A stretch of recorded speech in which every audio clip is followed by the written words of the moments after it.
பேதாசுதன் பரிஸ்டாவின் பெயராலே ஆமேன். மரியே வாழ்க. இன்றைய வார்த்தை அழியாத மாசற்ற ஒளியாத உரிமை பேரும் உங்களுக்கென விண்ணுலகில் வைக்கப்பட்டுள்ளது. We look forward to possessing the rich blessings that God keep for his people. He keeps them for you in heaven where they cannot decay or spoil or fade away. 1 பேதுரு அதிகாரம் 1 வசனம் 4.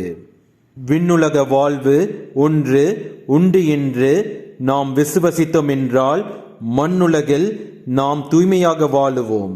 மண்ணுலகில் பாவத்தை விடுத்து தூய்மையாக நாம் வாழும் வாழ்வுதான் நமக்கு விண்ணுலக வாழ்வை பெற்றுத்தரும்.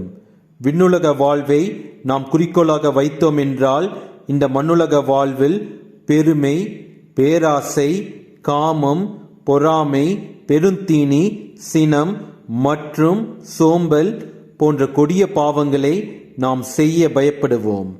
இந்த பாவங்களை நாம் செய்யாமல் இருப்பதற்காக நம் கடவுள் இயேசு கிறிஸ்துவிடம் ஜெபிப்போம்.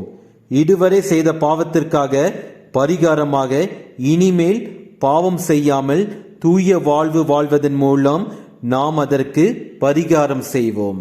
இயேசுவுக்கே புகழ். மரியே வாழ்க. ஆமேன். மேலொரு வாழ்வு உண்டு என்று எம்மேலும் துன்பத்தை மறக்கின்றோம்.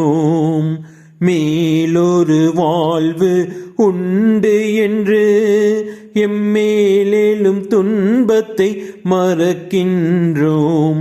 மேலும் துன்பங்கள் அடைந்தாலும் மேன்மையின் பலியாய் தருகின்றோம். அடியோர் யாம் தரும் காணிக்கையை அன்பாய் ஏற்பாய் ஆண்டவரே. அடியோர் யாம் தரும் காணிக்கையை